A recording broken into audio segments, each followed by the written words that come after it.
Hi, thank you for accessing this session on managing children's mental health and wellbeing. This session will be looking at how we support our children. It won't be looking into any specific needs or mental health conditions. So if that is something that you was hoping for, there are other resources developed by our stakeholders and other providers within the community. So if you were hoping for any specifics, as I say, please do email us. It's childhealth@medway.gov.uk, and we'll happily signpost you to other resources that have been developed for parenting carers with children with specific health needs.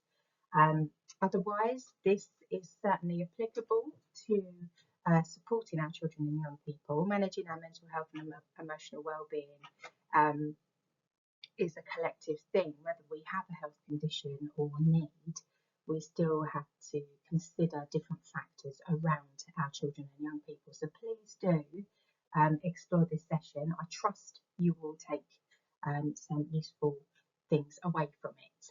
And if at the end you have any questions, or if there wasn't certain things covered that you were hoping for, please do get in contact, and we'll more than happily reply to you and send you the resources or signpost you to our partners within the community. Thanks very much.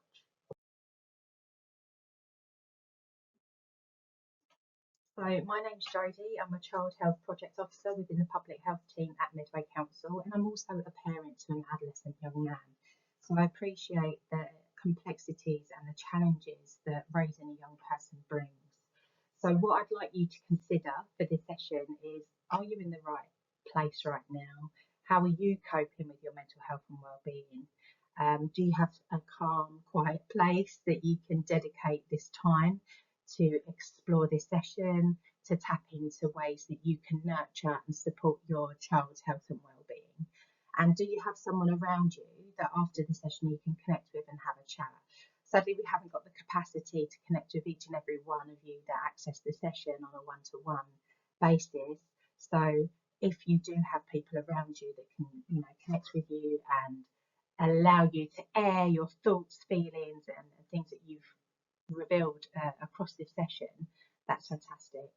We appreciate not everybody has someone around them to connect with, so there is information at the end of this session that you can connect with supported adults within the community 24 hours around the clock. So if that is something that you need, then the information is there at the end of the session. If there are certain questions or things that come up for you that in general health categories and topics, please do email us, but it is an instant response. So that's why we've added those other services at the end of the session, should you need someone more urgent or to access services sooner than we can reply. So if you have calm space and time to dive into this session, I'll make a start.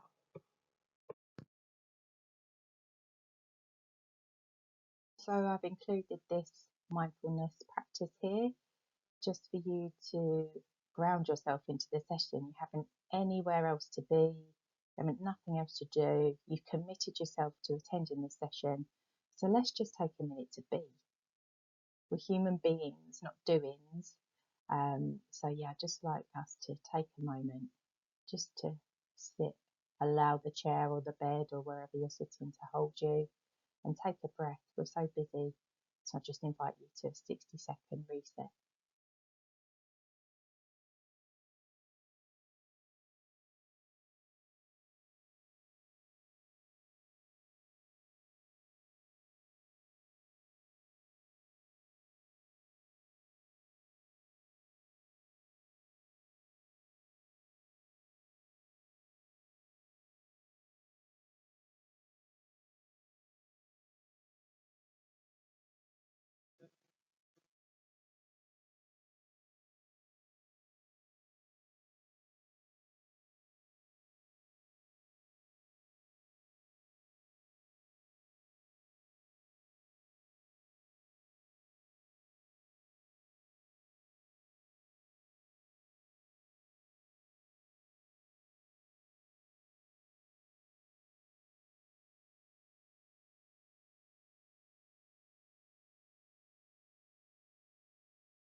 Now, 60 seconds can feel like a long time when they're silent. That's all we need to do, just to take a moment to gather our thoughts and feelings.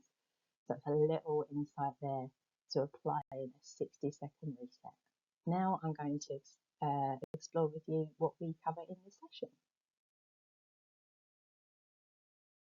So in this session, we'll be exploring how to support positive emotional health and well-being. We'll also look at adolescent brain development, because that's a huge factor in our children and young people's lives.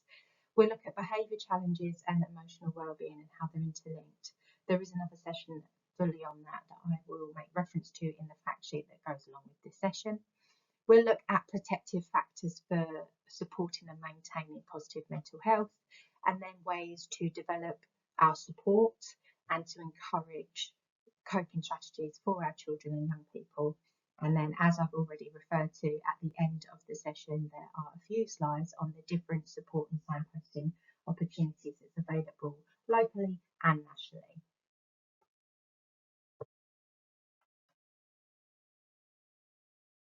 I invite you to check in with yourself and ask yourself, how are you?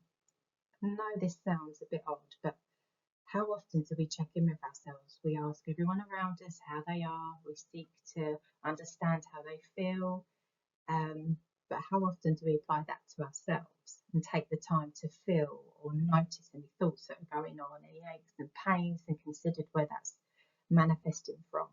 Quite often mental distress or discomfort shows up physically. Our bodies are really good at indicating when something isn't right, and perhaps we need to pay attention emotionally. So how often do our children and young people do this? How do we encourage them to do that? Just a little food for thought there. You can pause it here and maybe do some journaling or reflective practice, or you can skip ahead to the next technique that we can use for measuring our emotions.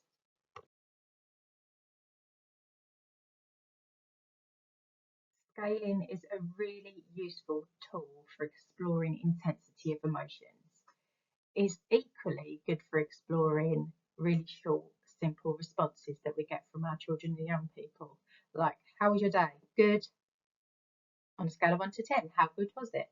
1 being rubbish, 10 being the best day ever. Where would you place it? Let them give it a score, and then, okay, what made it a 7? What could have made it an 8? What would have happened for it to be a 10? So you can really dive into it, get an understanding. And sometimes they just don't want to answer us, and that's okay. But with scaling, quite often you'll notice that within A&E departments, it's a good measure for pain threshold, but we also have emotional pain. So if we are speaking to our children and young people about how they're feeling, it might be that they're actually experiencing a tummy ache because they're feeling worried or something like that. But equally, if they just say that they're feeling worried, then we can explore the intensity using this scaling technique. So now ask if this is something that you could use for you. On a scale of 1 to 10, how tired are you? It's quite often a response I get from a lot of parents and carers, I'm tired. Okay, so what can you do about that? So it's just a little insight to a tool that we can use to explore intensities around emotions, and ways that we can then identify how it could be better, and allowing the person to explore for themselves the how it could be better. What would happen if it was a 10? And just leave them to think about it and explore it.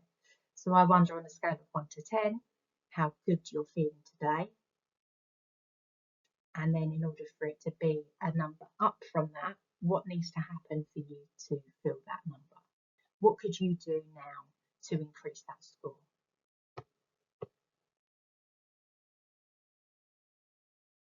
So here's a question. What is our children's understanding of mental health?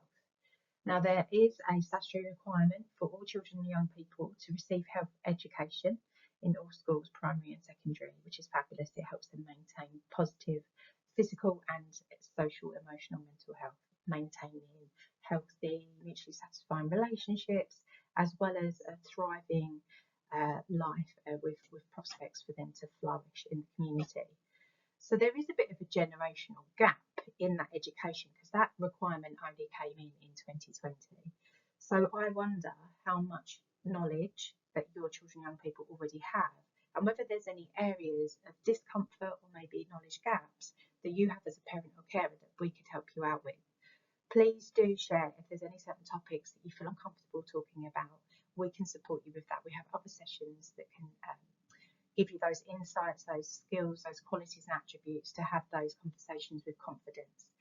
Equally, we appreciate not all of our children and young people will want to talk to us about their mental health and wellbeing for various reasons, and that's okay.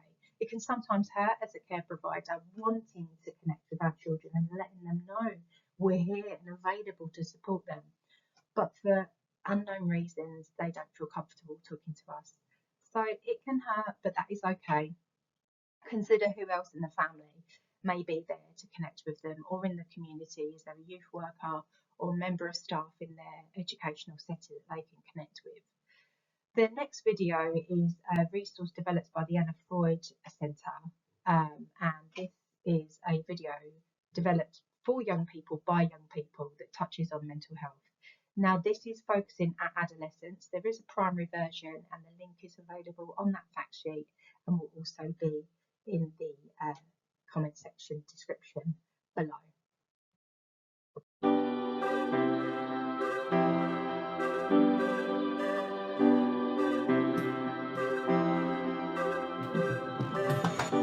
You can't tell how someone feels just by looking at them or what they share online.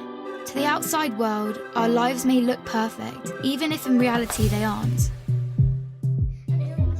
I'm always worrying about doing well at school, and with the end of year test coming up, I'm not sure how much longer I can cope. My thoughts swarm around my head, sometimes keeping me up all night. Some days it's just all too much, and I feel like I'm lost in space. When I did badly on one of my tests, I just about kept it together until I got home. Then I broke down crying in front of my mum. She listened for a bit, and then she told me that, just like physical health, we all have mental health. It's our feelings, our thinking, our emotions, and our moods. She then said that feeling down, angry, and stressed is a normal part of life, just like it's normal to feel happy, confident, and carefree sometimes. We all have positive and negative emotions that come and go based on what's happening around us. These are everyday feelings. Good mental health means experiencing negative emotions. It's not always about being happy. Mum can relate to the feelings of stress. So when Mum suggested I take a break from everything and do something I enjoy, I actually took her advice. So I made myself a hot chocolate, snuggled up in a duvet and watched a film. And you know what? Afterwards I felt so much better.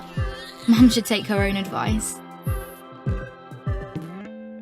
Most of us only ever share the good things. We don't like to share how we really feel. Every morning when I wake up, negative thoughts stream through my head. Getting out of bed and pretending I'm okay takes all the energy I have. As the day goes on, the negative thoughts turn from a stream into a river. The water rushes through my head so loudly it's hard to concentrate in lessons. And some days it's so bad it feels like a waterfall that's trying to pull me over the edge. Everything is so overwhelming. I didn't think my friends would understand if I told them how down I was feeling. But when Sasha opened up to me about how stressed she was feeling, I told her. I wasn't sure how to bring up how I'd been feeling, so I started by saying that I didn't feel like myself. Just her listening made me feel like she understood. She told me some things that had helped her, so I tried them too, but it didn't make much of a difference. Even when I tried to be around my friends, I felt alone. The things I used to enjoy weren't fun anymore. I was really worried about Andre and not sure what to do. He was quiet and wasn't hanging out with us like he used to. So I asked our head of year for some advice. He suggested I get Andre to speak to him since his negative feelings weren't going away. I didn't want to speak to our head of year, but I also didn't want to keep feeling so down, so I went. He said that sometimes we have overwhelming feelings that can be more intense than our everyday feelings. These feelings hang around for a long time and change the way we feel, think, and behave. They can stop us doing what we want to in life. That's what I was going through. He also said that if we're physically unwell, we let people know, we ask for help. It should be no different with mental health. Sometimes our overwhelming feelings are brought on because of things in our life. Sometimes they happen for no reason at all. After hearing this, I felt much less alone and it felt good to talk. Scientists have found exercise can help when you're feeling low, so our head of year encouraged me to sign up to the school football club, which Sasha was already in. I still have days when the river is there, but now I'm beginning to understand my mental health. I'm learning how to cope. Our head of year reminded me that my friends, family, teachers, and lots of others at school are there to help just as much as he is. I had no idea the people around me could be so understanding. And while it's not always easy to talk about my mental health, the person I'm talking to might be able to help. If you don't feel like talking, that's fine. You could try writing, sports, reading, art, music, playing with your pet, whatever makes you feel better. If you're the person someone talks to when they're struggling, just listen with no pressure or judgments. You don't have to have the answer. If you feel unsure about anything, you can speak to a trusted adult. Talking about mental health doesn't have to be difficult. After all, it's something we all have.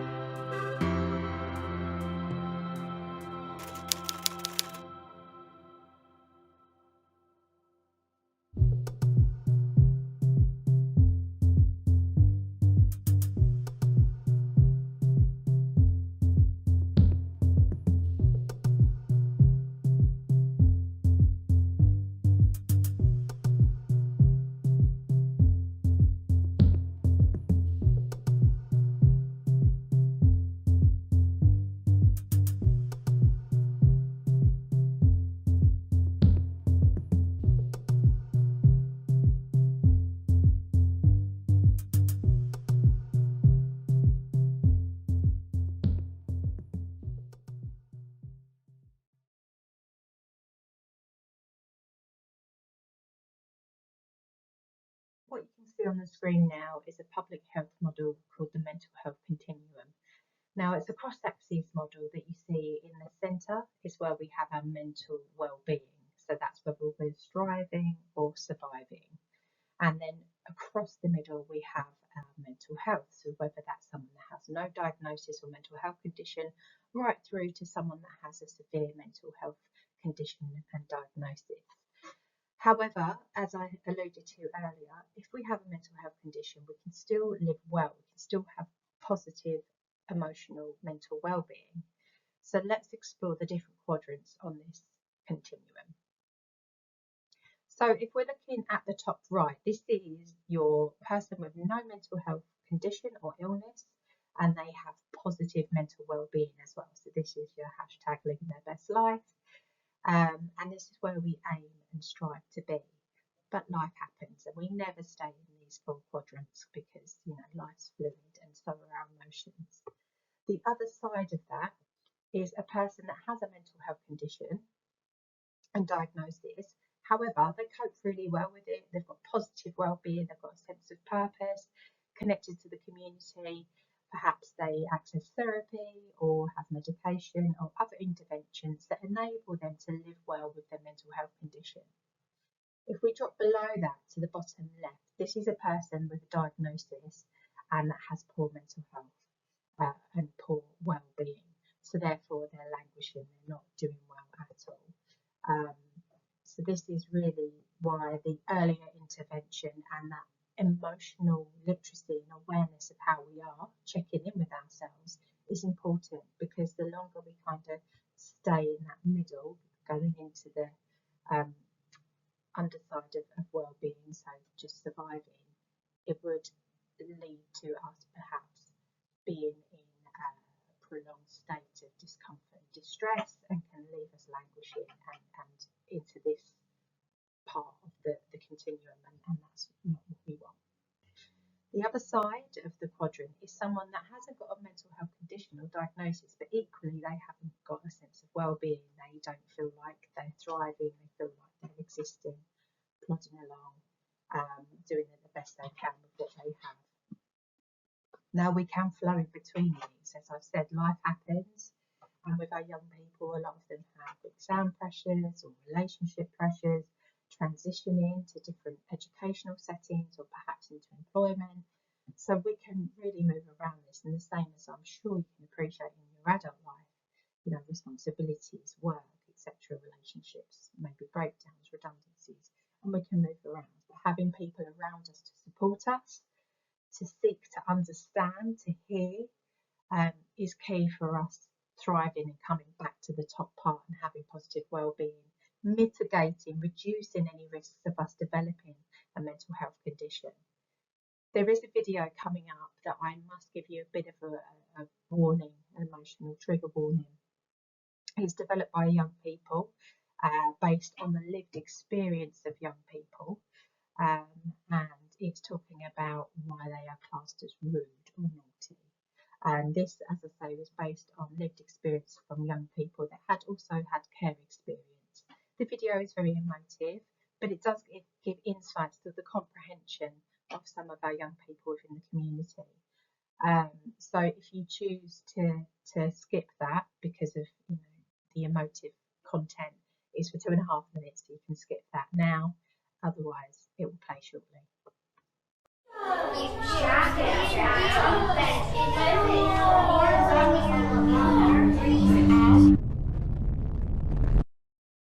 I'm rude because I like the feeling of power and control it gives me, especially as I often feel very out of control on the inside.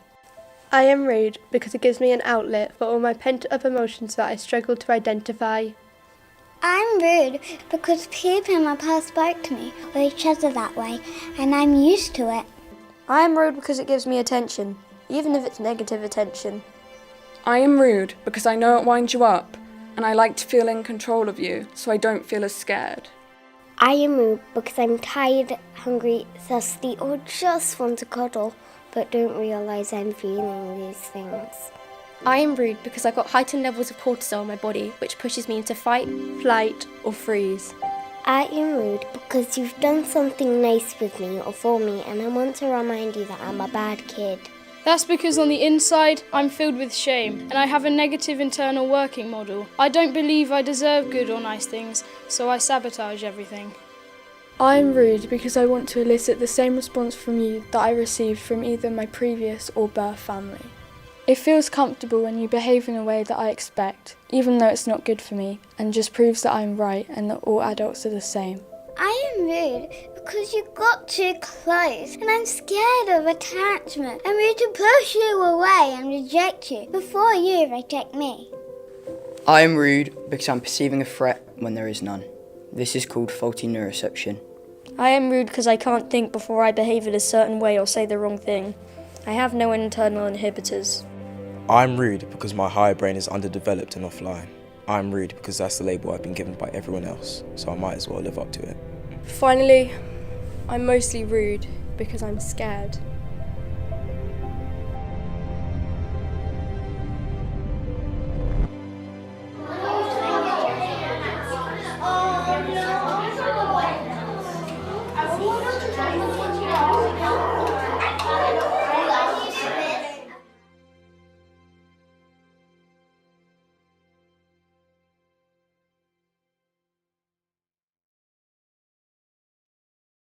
So I've included this slide because if you did watch the video, then it might evoke some emotions in you, and if you didn't, also this is relevant because being a parent and carer isn't easy. Your experience isn't the same to anyone else, and the way that we parent is different to everybody around us, including the co-parent if they are present and in the lives of your children and young people. It isn't a ticket to judge yourself or anyone else. We are growing and evolving the same as our children, so applying unnecessary additional pressures to yourself isn't helpful. So if you consider from the moment that our children come into our lives, we show them how much they're loved, we encourage them with their development, whether it's taking their first steps or spelling their name. We really do celebrate, and we're gentle and we're kind to them when they don't get it right first time, because who does? Are you applying that kindness to yourself?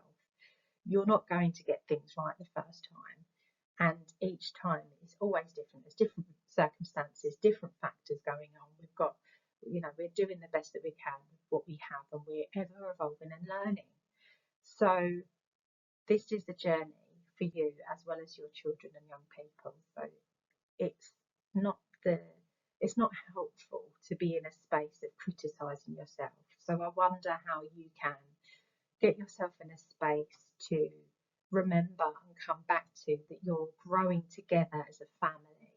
you're learning at the same kind of rate, but you need to have those clear boundaries within your family to ensure, safety and respect, um, and also demonstrate that you're not always going to get it right with your children and your partner or the person you're co-parenting with. But having open, honest conversations will enable you to move through challenging situations, feel seen and heard, especially your children and young people. They have so much going on cognitively in their brains, that rapid development, when they go into school, and then it just seems like someone presses a fast forward button. So allow them to make mistakes too, allow them to build up their experience and their skill set, and allowing that kindness for all the family to grow together.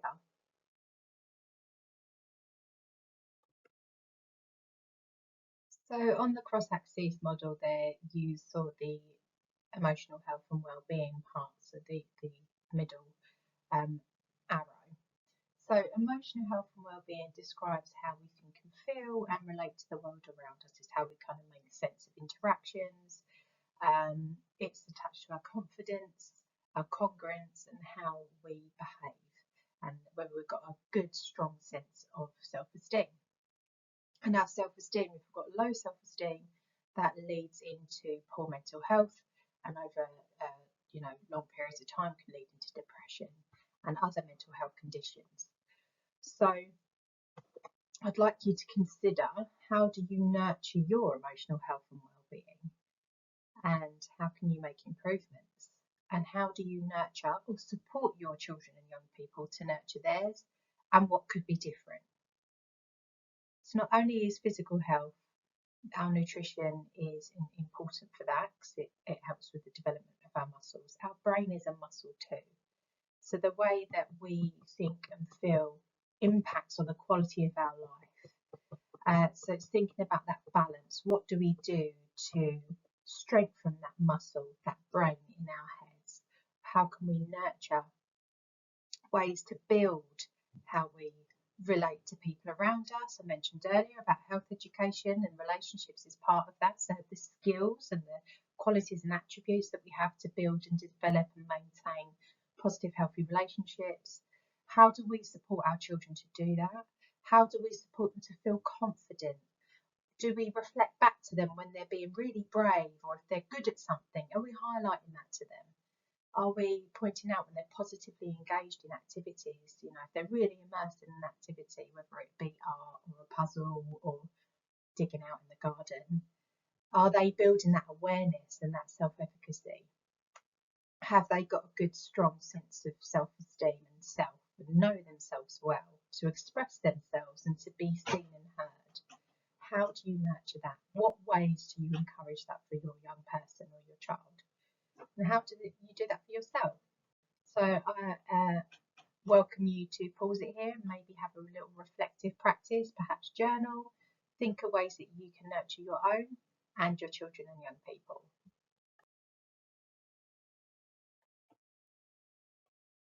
So perhaps to give you some ideas, this is our local mental health campaign at the moment, which is the 5 Ways to Wellbeing.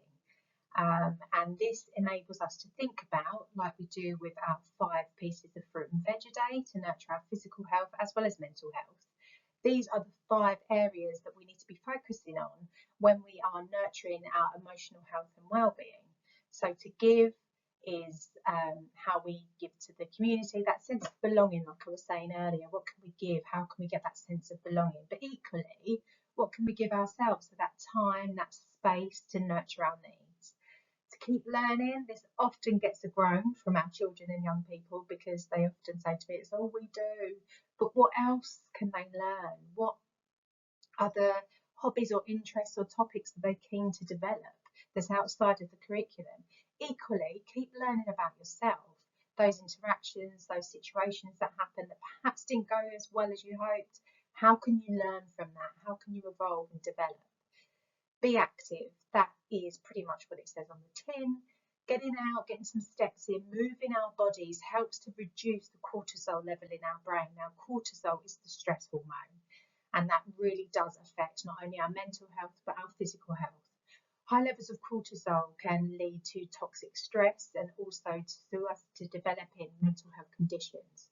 So by simply moving our bodies, whether it's when we are making dinner, perhaps put some music on and then moving around in the kitchen, or just encouraging our children to come out on a walk, whether it's just 15 minutes in one direction and 15 minutes back, we need to be moving and enabling that brain chemistry to flow and function, and for our social and emotional system to communicate effectively, to take notice.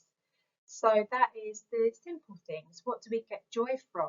Take notice of the changes of the season.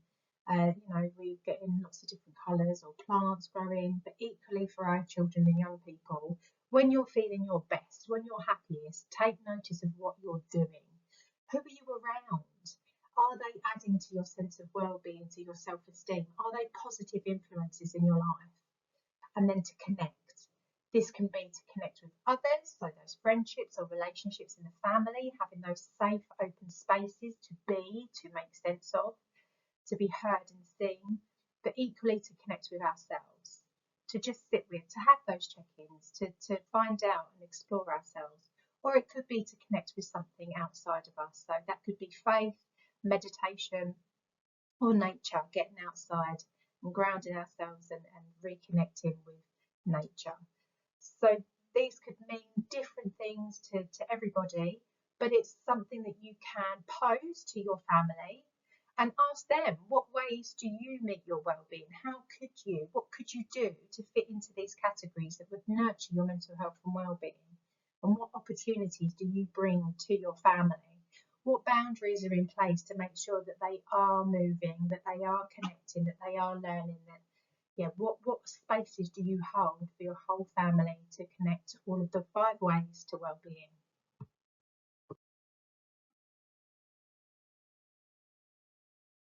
So as I mentioned in the previous section on the 5 ways to well-being, stress releases cortisol within our bodies. Now there's lots of different chemicals in our brains. We'll be talking about some others when we cover the adolescent brain development section. However, cortisol can have a real negative effect on our physical and emotional health. Now, the increase is caused by stress. So having mindsights is what I'd like to frame it as, is having those insights and revelations to how we respond to stress is what the next section is going to be around.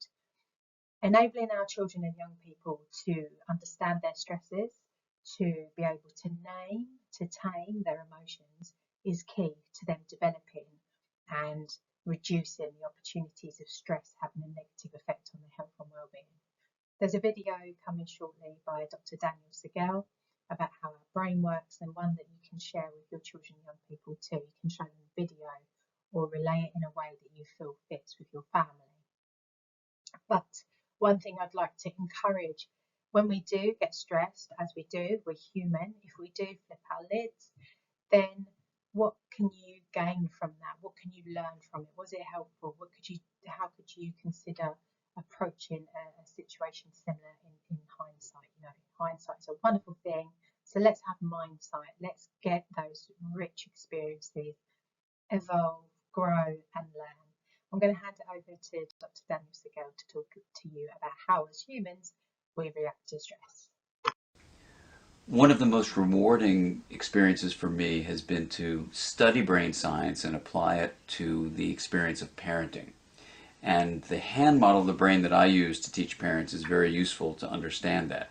So if you take your thumb and put it in the middle of your palm, put your fingers over the top, this is a very useful model of the brain. And when we can actually see in front of us what's going on in the brain, then we can change what the brain does. So let me walk you through very basically what happens in this brain and the structures in it. And it goes like this. The spinal cord comes up representing the wrist, and then you have coming up into the skull the brain stem and the limbic area, which work together to help regulate arousal and your emotions and the way you have a fight, flight, freeze response. These are below the cortex, the limbic and brainstem areas, and the cortex is this higher part of the brain that allows us to perceive the outside world, to think and reason. And this frontmost part of the brain, right behind your forehead, so the person's oriented like this, is actually the part that regulates the subcortical, limbic, and brainstem areas. This regulation is very important because sometimes we can have all sorts of things happen in our life. We're tired, we're exhausted, someone pushes a particular emotional button, and we can flip our lids. So rather than being tuned in and connected and balanced and flexible, we can lose all of that flexibility, even lose moral reasoning, and act in ways that are terrifying to others, including our children. Now, you can actually bring yourself back online and come back to the high road and make a repair with your child, and that's important to explain to them. And you can also use this hand model of the brain to explain to children, even as young as 5 and 6, how to understand when their emotions are rising up from the brainstem and limbic areas here, and how it's overriding the prefrontal area and making it so they may be about to flip their lids. So I've had kids come tell me that they're about to go flip their lids and they need a break. They need a timeout. And by even just naming that, they can tame it. And that's the power of using the hand model for ourselves and our children to help us all make sense of what goes on in the emotional communication that we have in the course of day-to-day life. So hopefully that video is helpful and one that's inspired you to relay or show to your children and young people. This is a model that I'm going to very lightly touch on because we do have a whole session recorded on this because it blends so nicely with our positive behaviour support offer. And we have a whole community of practice committed to that you're welcome to join as a parent and carer. Now, this is a time intensity model from Captain and Wheeler. And this really just explains how we have a baseline kind of content way of being as humans. And this is for our children to consider if we're having challenging events coming up, or we're aware of their stresses and triggers, but they're still working on that. They're still building that emotional literacy. So how can we prevent and support them from any slow triggers or big incidents from happening that have these really reactive, and that's what the behaviour is. It's a reaction or responding to a situation or emotion that's been evoked in us. So this is where we need to think about how we can enable our children to kind of stay in that. And we won't, as I've said, life happens, but any kind of behaviours that we can prevent is always helpful, right? Especially if we've got big changes or big situations that we're going into. So sometimes we might know about slow triggers, or we think, oh goodness, this is going to be really challenging for a young person. What can you do to mitigate that? Can you give them a bit of warning in advance? Talk them through what's going to be happening. Discuss to them, with them, that this is going to be happening. What do you feel would help you in this situation? How can I help you stay calm and know that you're safe, to try and prevent that from escalating or re-escalating before? Because if it's a situation, say, I don't know, medical appointment or a visit to a certain place that's really troubling for them, then how can we prevent that from happening and escalating? Because then that also brings on low mood, tiredness. It can be exhausting, right, for that incident and that reaction to happen. Well, we quite often find ourselves meeting them at that level of reaction and reactivity, which is exhausting for us too. So rather than us going to the fight, flight, or freeze level, we try and mitigate, think about what we can do to help that. But as I've said, these will happen. We do react. Our children will have fast triggers. We can't always preempt situations from happening. So think about what other strategies that are there to help bring down, to recover from that real high intensity emotional state, as well as us. It can evoke a lot in us too, and that co-regulation that I've said about to try and prevent, that can go out the window. So how can we then regulate for ourselves? So it's thinking about what's familiar, what are your thoughts, what can you do for prevention or recovery, and that all depends on our level of congruency and awareness, and thinking how we can tap into our resourcefulness or speak to people around us or the child to help reduce those incidents. As I said, it's a real snapshot. There is a session focusing all on this, but this is just an introduction to that intensity model.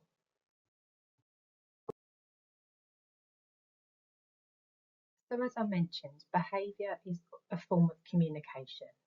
That is all it is. And sometimes we need to separate the behaviour from the young person or the person, because us as adults, we're revoked and we'll behave in reactive ways because we're human.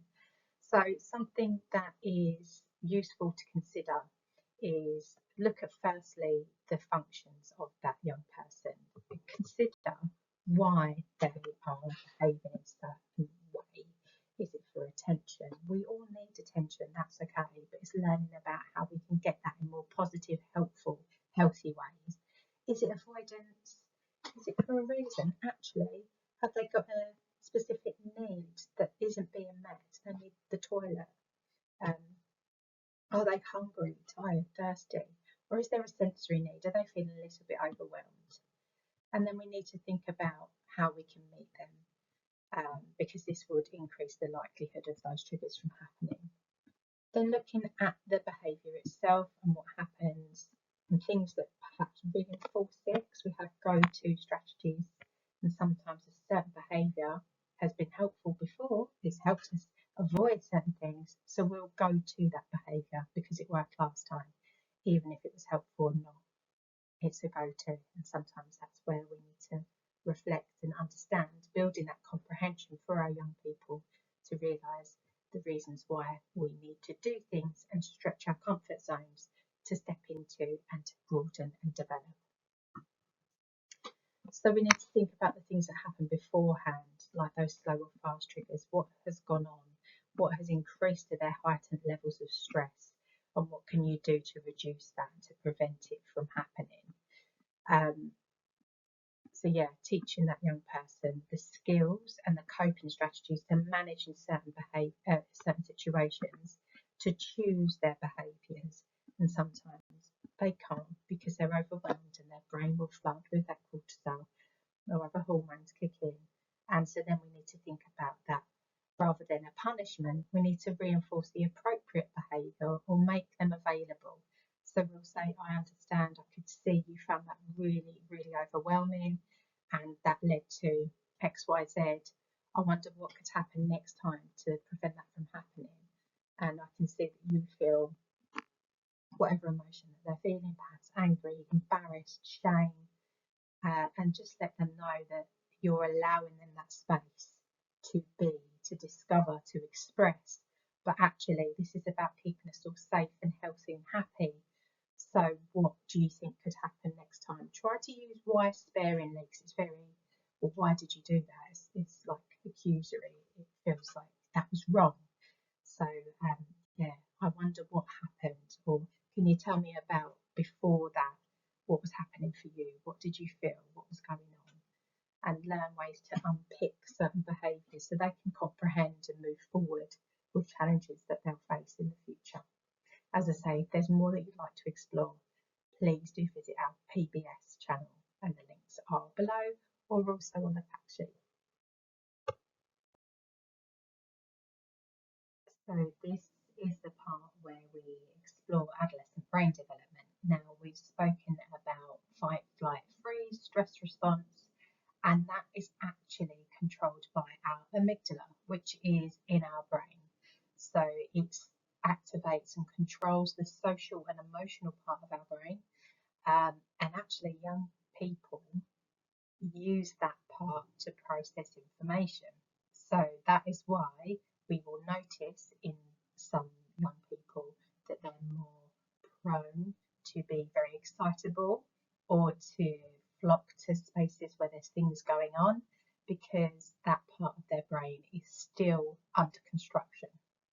So that responding to situations with judgment or reasoning, with that awareness of consequences, isn't fully connected, evolved, or accessible for them.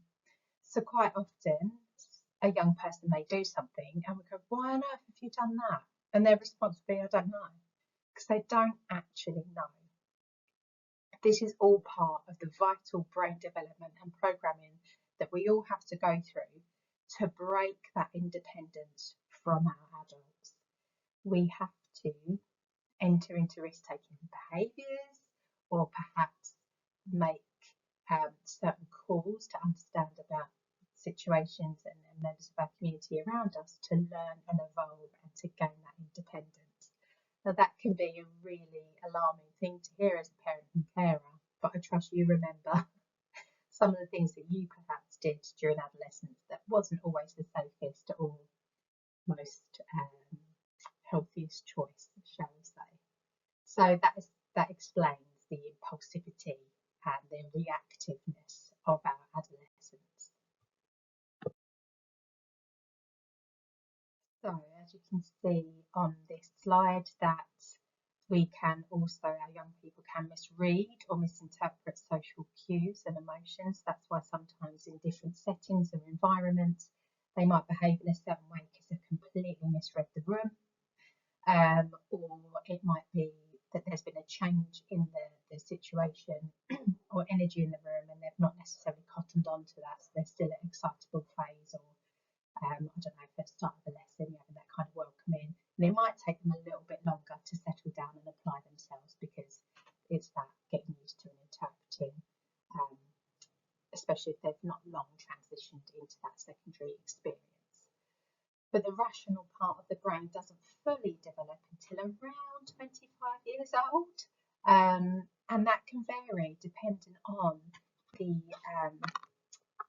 development of a child, and that can be impacted from various reasons. It could be through trauma, from different health conditions, birth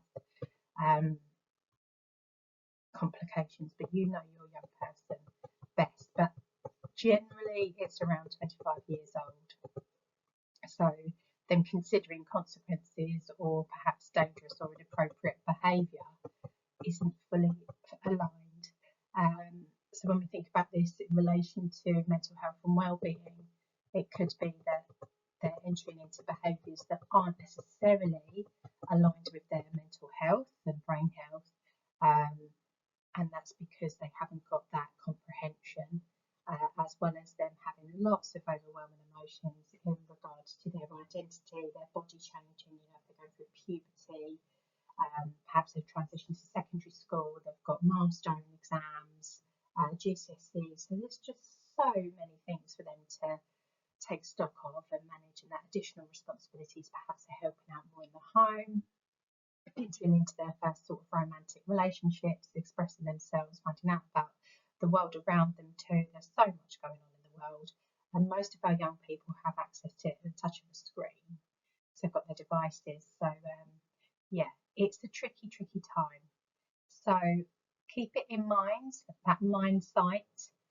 They've got a lot going on, and that chemistry, the hormones, that cortisol, the dopamine surges, it's all kind of something that they need to contend with. So trying our best to apply kindness and understanding as they're evolving and growing into becoming an independent adult.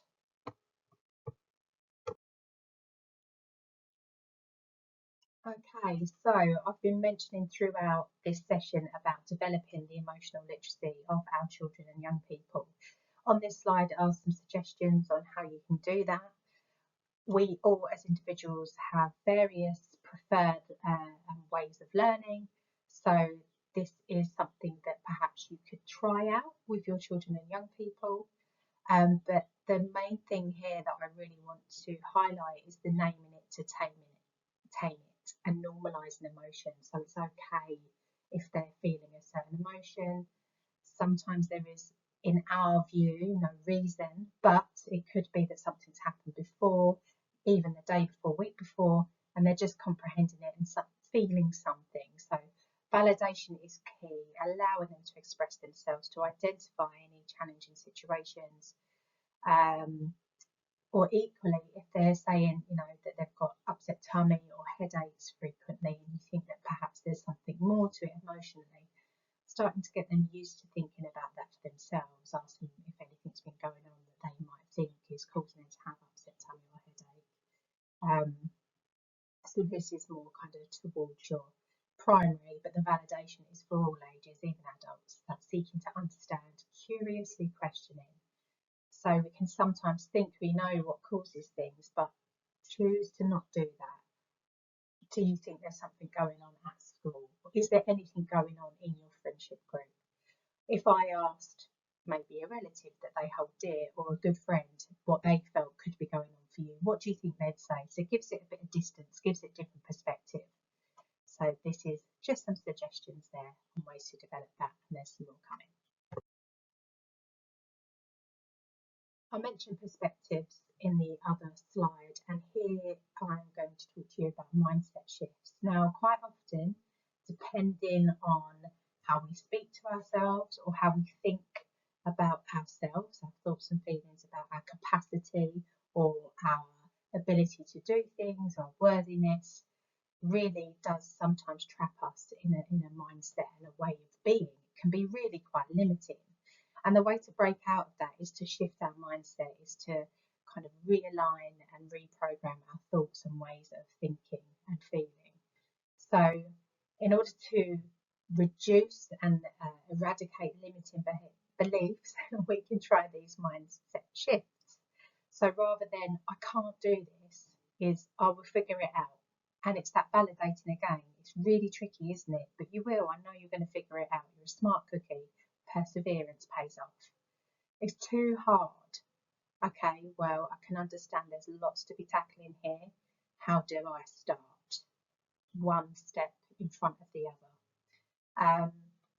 It's not possible. How could this work?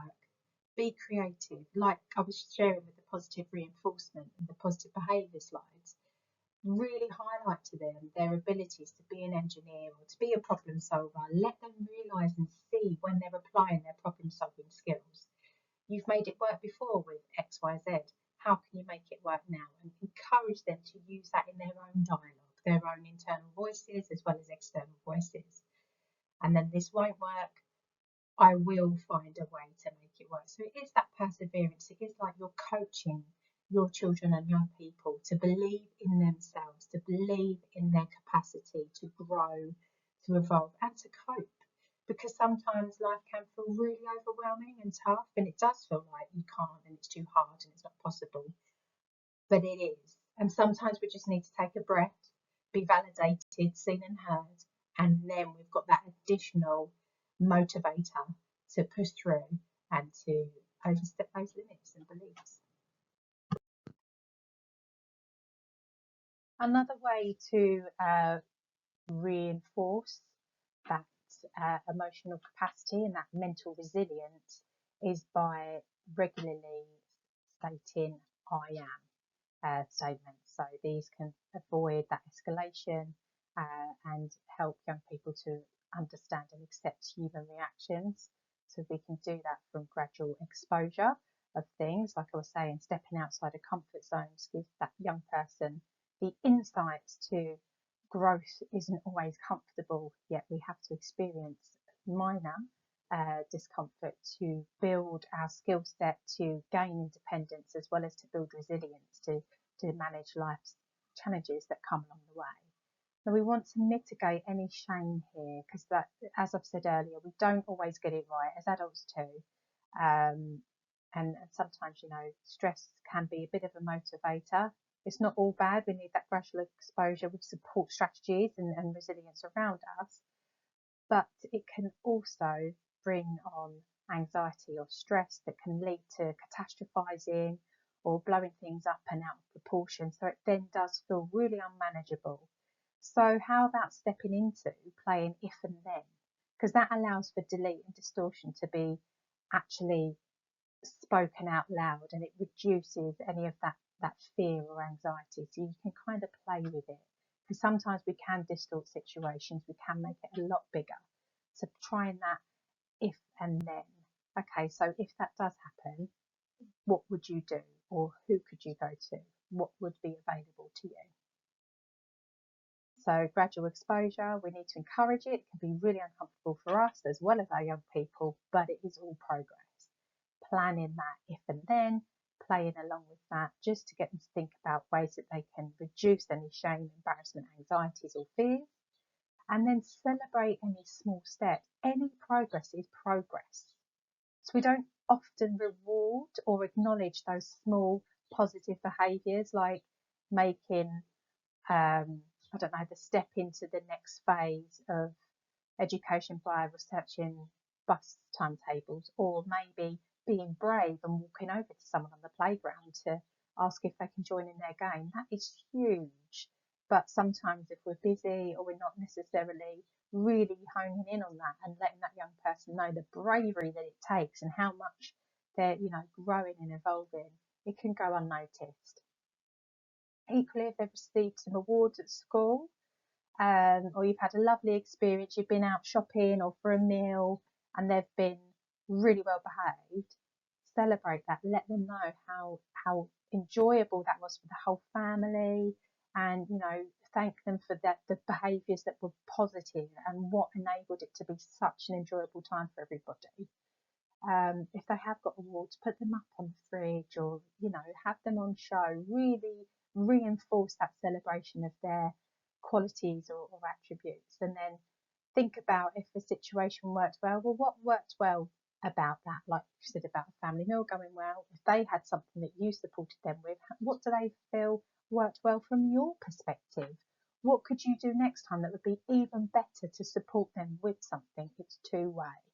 So we need to make sure that we're having those connected, supportive family conversations, building on everyone's emotional health and well-being and resilience, and we're not then projecting or adding to stresses that impacts on the wider family. A lot of children and young people are sharing that in order to manage their anxiety, and talking about adolescent secondary age, they're choosing to perhaps try vaping.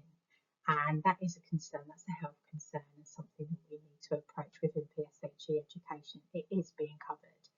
But one thing that is really interesting is that by taking a deep breath, as you would with smoking or vaping, it activates something that's called the parasympathetic system, which is activated by the vagus nerve, which sits in the back of our heads, kind of middle of our throat, and it's stimulated. That helps the brain chemistry and our brains communicate with the rest of our body. So if we are feeling stressed, if the cortisol levels are increased in our brain, or our heart rate's increased, or our breathing's changed because we're feeling stressed, we get knots in our stomach, our breath is automatically affected because our body needs to regulate. It's the way of the brain saying, oh, I don't feel safe, what needs to happen? Do I need to fight? Do I need to run? Or do I need to freeze? That stress response. So actually, by teaching our young people breath work, which activates that vagus nerve, it enables our brain and our bodies to all communicate and come together and alleviate that stress, reduces that heart rate, regulates our breathing. It's something that we can then develop and hopefully prevent them from stepping into other lifestyle choices like vaping that isn't healthy or safe for them. So if it is littlies, then you trust and know that they're not choosing those kind of things to mitigate. It could be something that you just get them to encourage the breathe in and then out, tracing around their hands in and out, and allow them to go at a flow that is aligned with their breathing pattern, because we don't want to add additional stress by making them, worry about the in and out, because it needs to be in flow with them. Bring them, it's very mindful, bring them to the moment. It's a bit of a grounding technique too. They're having that contact, they can feel it, they're really present then with themselves, and it helps reduce those flooding, racing thoughts in the brain. So you can try that. Again, I've said about grounding, so you can encourage them to put their feet on the ground, and then just take notice of their breath. Feel the sensation of the air going up through their nostrils and then really blow it out of their mouth. You can do the breathing in and out for 5, or maybe a box, so you can have it traced. They can even do an imaginary one, and then they're in, hold, out, exhale. Whatever you make it right for your young person, put it over to them, see what works for them, try them out. But essentially, our breath activates that parasympathetic system. It stimulates that vagus nerve that activates the part in our brain that reduces that stress level, that enables our breathing and our heart rate to come back down, and for us to then comprehend and understand and choose ways to manage certain situations.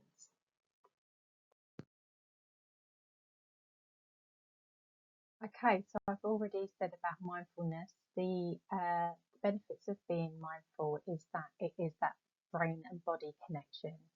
It relieves any stress that's held in the body and helps our cardiovascular system work more effectively. That has benefits to our long-term health and prevents any ill health or health conditions from being present. It also enables us to respond and not react.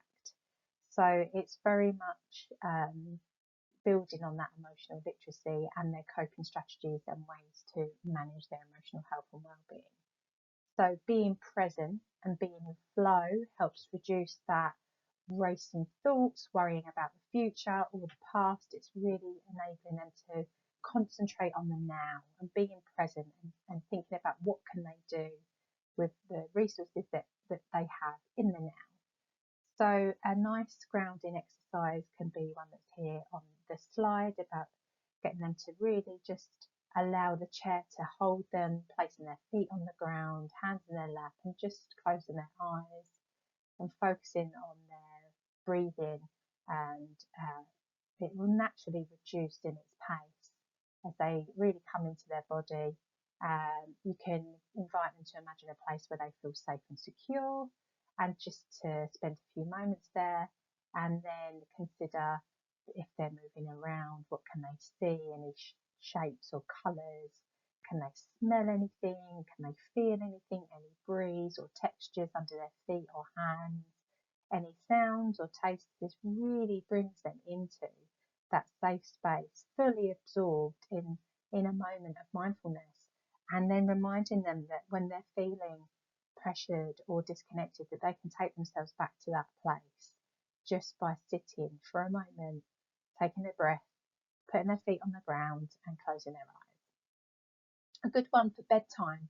Bedtime can be really challenging for some young people and adults because there's a lot of reflection from the day or worrying about the day ahead.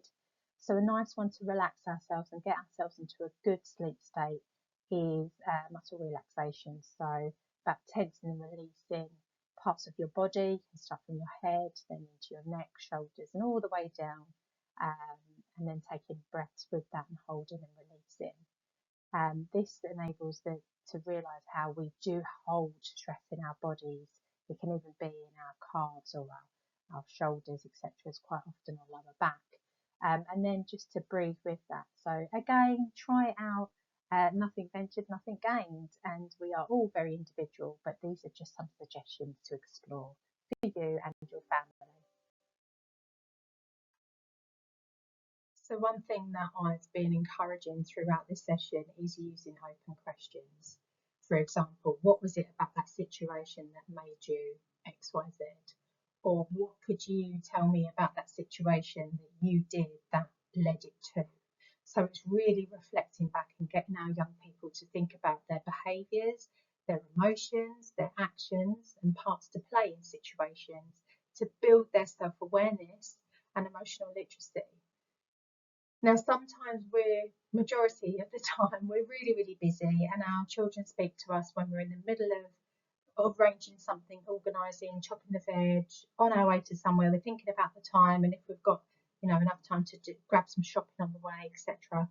So, if you get a sense that your child is really affected by something, or even just nice to carve out some time every day to just hear about their day, to learn about what's going on for them, where there's no devices, there's no distractions, and you're just listening and you're connecting, building on your relationships. So we're listening beyond the words. If a situation has happened in their day, perhaps they felt embarrassed by something, but they can't quite label it. It's okay to say, "Oh, what I'm hearing there is you felt a bit embarrassed," and they'll soon correct you. If not, they might have felt angry, and that's okay. You're not interrupting. You're giving them that time to express themselves.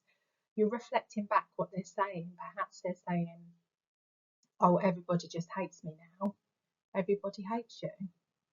Oof. So you can react with your emotions, because that must be a really heavy thing to carry, or that's not a really nice feeling to feel, is it? What evidence have you got to support, or what happened in that situation that led you to think that? and really give them the space to reflect, to digest and to understand their emotions and comprehend what's gone on in certain situations. Don't worry about labelling the wrong emotions, because our young people never have any challenges with correcting us, and that's okay. It shows the level of their comfort and that they feel safe in our relationships. So listen beyond the words, avoid any distractions, give some dedicated time to hear your young people out.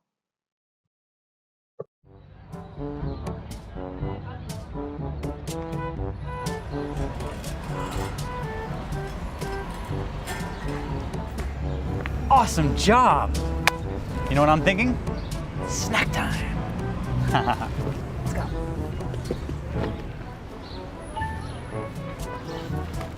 Okay, let's see what we have here.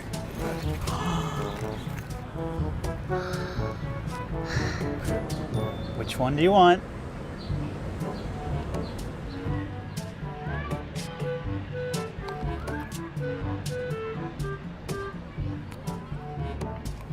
That wasn't nice of Rachel. Where did she pick up those greedy tendencies? Taking both apples and biting into them. That's so unlike her. Dad? Dad? Dad? What is it, honey? Have this one. This apple's more juicier and sweeter.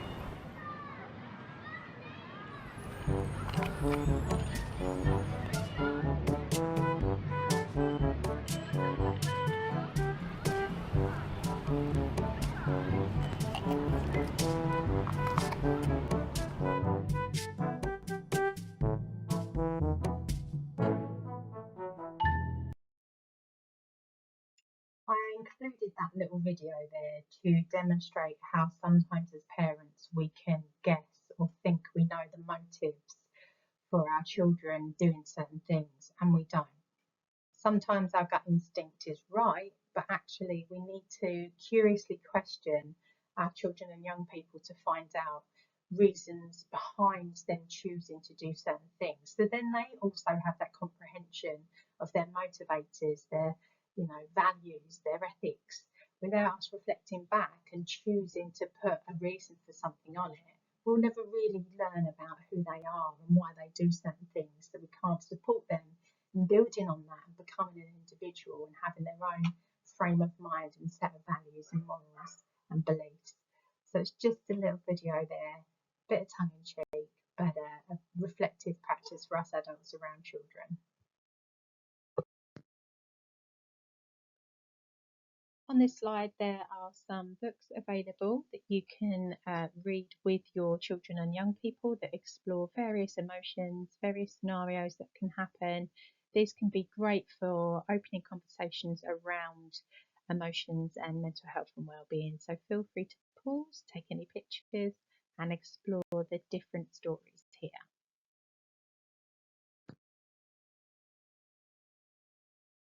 This slide is a little reminder. I've said earlier about applying kindness to ourselves in our parenting and caring roles. With that in mind, I'd like you to think of one thing that you can do for you to nurture your needs. We do have a separate session on managing our own mental health and wellbeing for parent and carers. But yeah, you have to nourish yourself to flourish and to support others in your family. So this is just a slide to remind you of the fact that you deserve the kindness and care that you give to others. You're doing a fantastic job. And if there is any more information you would like about managing your own health and wellbeing, you can reach out to us and we'd happily signpost you to other supportive services, but there will be some coming up shortly. So feel free to pause here and take any information down. These are services available for adults who are experiencing challenges with their mental health and wellbeing. We have also a local offer in Medway for anyone that's experiencing mental health crisis. It's the Safe Haven. You can access their services 24 hours a day. They're at the bottom of the slide there, but whatever's aligned to your needs, please do take the information from this slide to access the relevant services for the needs of the adults in your family. So it's the same for this slide, but this is for our children and young people offer. We do have a single point of access. These are qualified professionals that can advise you on which service would be most appropriate for your child if they are experiencing any particular mental health crisis or distress. We also have a confidential text support number that young people can use. There's shout, they text the word Medway to that number. We also commission a service called Cooth. Young people can access qualified safeguarded counsellors online. For any young person that's experiencing anxiety, using self-harm to cope, or have any suicidal ideation, we also commission Emerge, which is our advocacy service, and there's the referral details on the slide. And then there's some national services also that I've included. Please feel free to take any of the details, pause the video here should you need any of these services.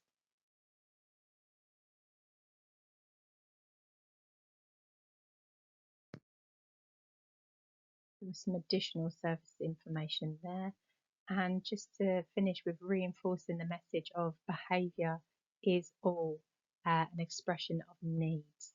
So we can choose to be kind and curious, to discover the needs of our children and to help meet them and to enable them to develop that self-efficacy and congruency for them to get them met in a safe, healthy way.